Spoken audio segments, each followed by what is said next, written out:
Welcome students, this is Manish Kumar Nema from Government Excellence School Damoh. In this video I am teaching you the first poem of your book of 10th class, that is First Flight. The first poem of your book is Dust of Snow that has been written by Robert Frost. आपकी 10वीं की किताब की पहली कविता है dust of snow जिसे Robert Frost ने लिखा है। सबसे पहले हम पढ़ेंगे पोएट के बारे में। रॉबर्ट फ्रॉस्ट जो इस कविता के कवि हैं, इनके बारे में हम थोड़ी सी जानकारी ले लेते हैं, फिर हम आगे जाकर पोएट्री को पढ़ते हैं। रॉबर्ट फ्रॉस्ट का जन्म 1874 में हुआ था और इनकी मृत्यु 1963 में हुई थी। He was born in 1874 and he was died in 1963. He was an American poet. वो एक अमेरिकन पोएट थे। His work was known for his realistic depictions of rural life. और उनका कार्य जाना जाता है बिल्कुल वास्तविक जो चित्रण है रूरल लाइफ का, यानी ग्रामीण परिवेश का, ग्रामीण जीवन का, उनकी कविताओं में मिलता है। Frost was honored frequently during his lifetime and is the only poet to receive for Pulitzer prizes for poetry.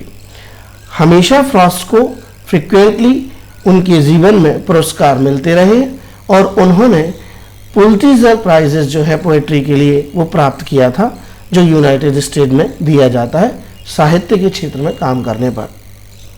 He died in Boston in January 29, 1963 और उनका निधन हो गया जनवरी 29 को 1963 में बॉस्टन नामक शहर में। ये जानकारी थी हमारी कवि के बारे में। आपको परीक्षाओं में ऑब्जेक्टिव टाइप क्वेश्चंस आने हैं जिसमें हो सकता है कि पोएट का जन्म, उनका मरण या उनसे संबंधित कुछ विशेष बातें पूछी जा सकें, इसलिए आप इसे याद रखें। हम चलते हैं कविता पर। आपकी कविता है डस्ट ऑफ स्नो जो कि 8 लाइन में है। आप देखिए पहली 4 लाइन है 1 2 3 4 और अगली 4 लाइन है 1 2 3 4। कविता यदि कविता यदि 4 लाइन में लिखी होती है तो उसे कपलेट कहते हैं। तो यहाँ 2 कपलेट हैं कविताओं के। यदि 8 लाइन में है तो उसे ऑक्टेव कहते हैं। The bay A crow shook down on me the dust of snow from a hemlock tree. The way यानी जिस तरीके से एक कौवे ने shook down यहाँ shake down क्रिया है जो फ्रेजल वर्ब है जिसका अर्थ है बिछाना या किसी चीज का गिराना। तो एक क्रो ने जो डस्ट ऑफ स्नो यानी जो स्नो के पार्टिकल्स हैं छोटे छोटे मेरे ऊपर गिराए हैं जिस तरीके से फ्रॉम अ हेमलॉक ट्री, यानी हेमलॉक ट्री से। हेमलॉक ट्री एक पॉइजनस ट्री है जिस पर वाइट फ्लावर्स आते हैं। तो has given my heart a change of mood, इसने मेरे हृदय को और मेरे मूड को, मेरे दिमाग के मूड को चेंज कर दिया है। And saved some part of a day I had rued, और इसने बचा लिया है मेरे दिन के कुछ हिस्से को जो मैंने बर्बाद कर दिया था। यह RUE यह रू क्रिया है जिसका अर्थ होता है पश्चाताप करना, ठीक है, या रिपेंट करना या रिग्रेट करना, उसका थर्ड फॉर्म लगा हुआ है। यह थी हमारी कविता। हम समरी ऑफ द पोएम देखते हैं। यह समरी आपको 3 नंबर में परीक्षा में पूछी जा सकती है। Dust of snow is a beautiful short poem, एक सुंदर और छोटी कविता है dust of snow written by Robert Frost, जो कि रॉबर्ट फ्रॉस्ट के द्वारा लिखी गई है। This poem tells that even a simple movement has a large significance. यहाँ इस कविता में बताया गया है या कवि बताते हैं कि एक छोटा सा क्षण हमारे लिए बहुत महत्व का होता है। The poet has mentioned crow and hemlock tree in this poem. इस कविता में कवि ने क्रो यानी कौवे और हेमलॉक ट्री को मेंशन यानी जिक्र किया है, उसका वर्णन किया है। Crow signifies his depressive and sorrowful mood. Crow यहाँ पर बता रहा है कवि के निराश और दुखी मूड को। And hemlock tree is a poisonous tree, और यहाँ हेमलॉक ट्री यहाँ संकेत देता है पॉइजनस ट्री का, जो एक जहरीला पेड़ है। Both these signify that the poet was not in a good mood. दोनों ही जो संकेतांक दिखाए गए हैं, इंडिकेटर दिखाए गए हैं, कौआ और हेमलॉक ट्री, ये दोनों ही दर्शाते हैं पोएट के खराब मूड को। The crow shook of the dust of snow on the poet, और कौआ जब स्नो की डस्ट को कवि के ऊपर गिराता है, दिस सिंपल एक्शन, यह छोटा सा कार्य, ये छोटा सा घटना change the poet's mood, poet का मूड बदल देती है। His sorrow was washed away, उसका दुख धुल जाता है। And his spirit was revived, और उनकी आत्मा पुनः जीवित हो जाती है। And he got ready to utilize the rest of the day, और वो तैयार हो जाते हैं बाकी दिन का उपयोग करने के लिए जो उन्होंने बर्बाद कर दिया था। ये समरी थी। रॉबर्ट फ्रॉस्ट द्वारा लिखी गई एक सुंदर लघु कविता है। यह कविता बताती है कि एक साधारण क्षण का भी बड़ा महत्व होता है। कवि ने इस कविता में कौए और हेमलॉक वृक्ष का उल्लेख किया है। कौआ उसके उदास और उदास मूड का प्रतीक है। हेमलॉक पेड़ एक जहरीला पेड़ है। ये दोनों संकेत देते हैं कि कवि अच्छे मूड में नहीं था। कौए ने कवि पर बर्फ की धूल झड़ा दी। इस सरल क्रिया ने कवि की मनोदशा को बदल दिया। बर्फ की हल्की फुहार से उसका दुख धुल गया, उनकी आत्मा पुनर्जीवित हो गई और शेष दिन का उपयोग करने के लिए वे तैयार हो गए। ये था हमारा समरी। इसी को सेंट्रल आइडिया भी कहते हैं। थोड़े से ग्राफिक्स के माध्यम से हम देखते हैं। ये है हेमलॉक ट्री, और हेमलॉक ट्री क्या है? हेमलॉक ट्री है एक poisonous tree. Hemlock tree is a poisonous tree. हमें संकेतक के रूप में दिखाया गया है क्रो। और क्रो क्या है? क्रो सिग्निफाइज हिज डेप्रेसिव, यानी पोएट का भी लिख सकते हैं हम। Crow signifies poets depressive and sorrowful mood off the poet, यानी क्रो दर्शाता है कवि के निराश और दुख भरे मूड को। हमें ये क्वेश्चन परीक्षा मिल सकते हैं कि क्रो क्या सिग्निफाई करता है, हेमलॉक ट्री क्या सिग्निफाई करता है। चलिए अब हम आगे ग्लॉसरी पर। ग्लॉसरी का मतलब होता है वे कठिन शब्द जो कविता या पाठ में दिए जाते हैं और उनके मीनिंग या अर्थ हमें लास्ट में कविता के बाद या पाठ के बाद प्रेषित किए जाते हैं। इस सेक्शन को ग्लॉसरी कहते हैं। तो डस्ट ऑफ स्नो का मतलब है पार्टिकल्स ऑफ स्नो। आपको परीक्षा में इनके मतलब लिखने आ सकते हैं 1 नंबर के। हेमलॉक, हेमलॉक क्या है? अ पॉइजनस ट्री है with white flowers. A poisonous tree with white flower, और रूट का अर्थ है हेल्ड इन रिग्रेट, यानी पश्चाताप करना या पश्चाताप करते रह जाना। ये हमारी ग्लॉसरी थी। हमें लिटरेरी डिवाइस भी मिलती है। लिटरेरी डिवाइसेस भी पूछी जा सकती है हमसे। तो राइम स्कीम, इस कविता की राइम स्कीम क्या है? ये राइम स्कीम क्या होती है? एलिट्रेशन क्या होता है? एंजाममेंट क्या होता है? एजोनेंस क्या होता है? ये सारी लिटरेरी डिवाइस का एक वीडियो मैं आपको बनाकर प्रेषित करूंगा। फिलहाल इस कविता की राइम स्कीम है A B C D.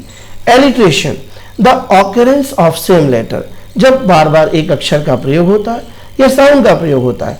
At the beginning of adjacent और क्लोजली कनेक्टेड वर्ड्स, जो क्लोजली कनेक्टेड वर्ड्स होते हैं कविता में, यदि उनमें पहला उनका अक्षर या साउंड बार बार ऑकरेंस मतलब बार बार आते हैं, तो हम वहाँ एलिट्रेशन का बोध या एलिट्रेशन का आभास महसूस करते हैं। जैसे देखिए example, has given my heart and saved some part. यहाँ टी जो है लास्ट में दोनों वर्ड में यूज हुआ है और इनके साउंड भी सेम है। देखिए heart and part, heart and part. तो इस प्रकार की विधा एलिट्रेशन कहलाती है। एंजेबमेंट और एजोनेंस ये आपके अभी काम के नहीं है, इन्हें अपन। चलिए क्वेश्चन आंसर पर बात करते हैं। 2 क्वेश्चन छोटे से हैं इस कविता के, जिसमें पूछा गया what is dust of snow, what does the poet say has change his mood, how has the poet's mood change. Dust of snow refers to the tiny particles of snow. The particles are so small that poet refer to them as dust. तो dust of snow बताई गई है, छोटे छोटे जो snow के tiny मतलब छोटे छोटे पार्टिकल यानी कण होते हैं बर्फ के, स्नो के, उनको कहा गया है the particles are so small, और ये कण इतने छोटे हैं दैट पोएट रेफर्ड की कवि ने उनको बताया है एज डस्ट, एक डस्ट के रूप में. The poet was in an awful mood, poet बड़े विचित्र मूड में है. When particles of snow had fallen on him, जब पार्टिकल्स उसके ऊपर गिरे थे, स्नो के कौवे के द्वारा गिराए गए थे. This change the poets mind, इसने पोएट के माइंड को बदल दिया था इंस्टेंटली यानी तुरंत. And his day got better, और उसका दिन बहुत अच्छा हो गया था. What are the words that are usually named in poems? Do you think a crow is often mentioned in the poems? What images come to your mind when you think of a crow? क्या what are the words that are usually named in the poems? कौन से word होते हैं जिनका अक्सर या usually प्राय किसी कविता में नाम दिया जाता है या उपयोग किया जाता है?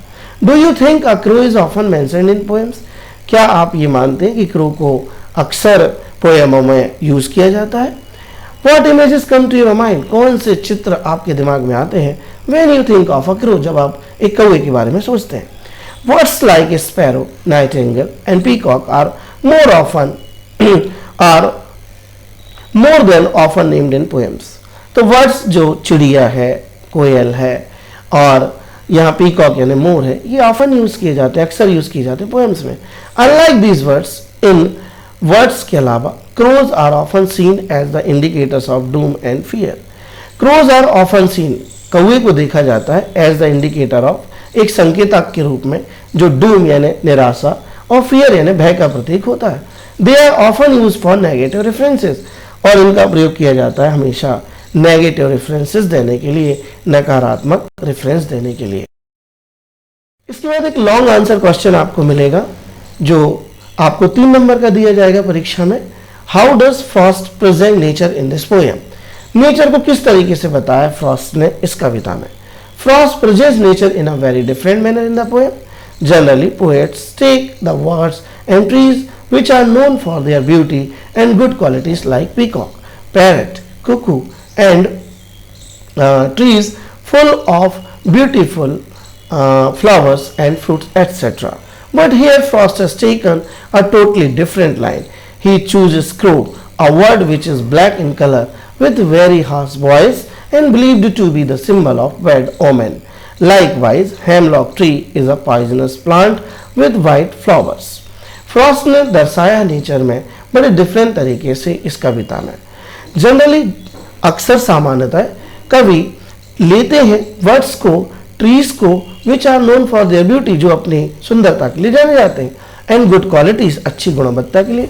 लाइक उनमें क्या है? पीकॉक है जिसमें मोर है, जिसमें तोता है, जिसमें कोयल है, जिसमें कई प्रकार के पेड़ हैं, फुल ऑफ ब्यूटीफुल फ्लावर्स, जो भरे हुए रहते हैं कई प्रकार के फूलों से, एंड फ्रूट्स और फलों से. But here Frost has taken a totally different line, परंतु यहाँ पर फ्रॉस्ट ने बड़ी ही विभिन्न लाइन को चुना है. ही चूजेस क्रो, वो चुनते क्रो यानी कौवे को. A word which is black in colour, वो पक्षी जो कि कलर में काला है. विथ वेरी हार्श वॉइस, जिसकी आवाज बड़ी कर्कश है. And believe to be the symbol of bad omen, और जाना जाता है संकेतक के रूप में.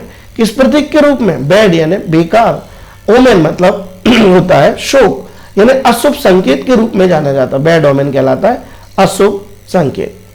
लाइकवाइज इसी तरह hemlock tree is poisonous plant, और जो हेमलॉक ट्री है वो एक पॉइजनस प्लांट है, मतलब एक जहरीला पौधा है. विद वाइट फ्लावर्स, जिसमें सफेद फूल होते हैं. It means he has left all the beautiful colours present in the world. इसका मतलब है कवि ने वो सारे कलर छोड़ दिए जो इस दुनिया में प्रेजेंट है. And has chosen black and white, और उसने तो चुना है काला और सफेद. Actually the poet has done so, कवि ने इसलिए ऐसा किया है टू प्रेजेंट हिज मूड, अपने मूड को दर्शाने के लिए, एंड फीलिंग्स, अपनी भावनाओं को दर्शाने के लिए. The crow and hemlock tree represent sorrow and depression felt by him in the materialistic world. Crow और हेमलॉक ट्री दर्शाते हैं दुख को और निराशा को जो उसके द्वारा महसूस की जाती है इस भौतिकवादी दुनिया में. On the other hand the dust of snow is the symbol of nature Joy.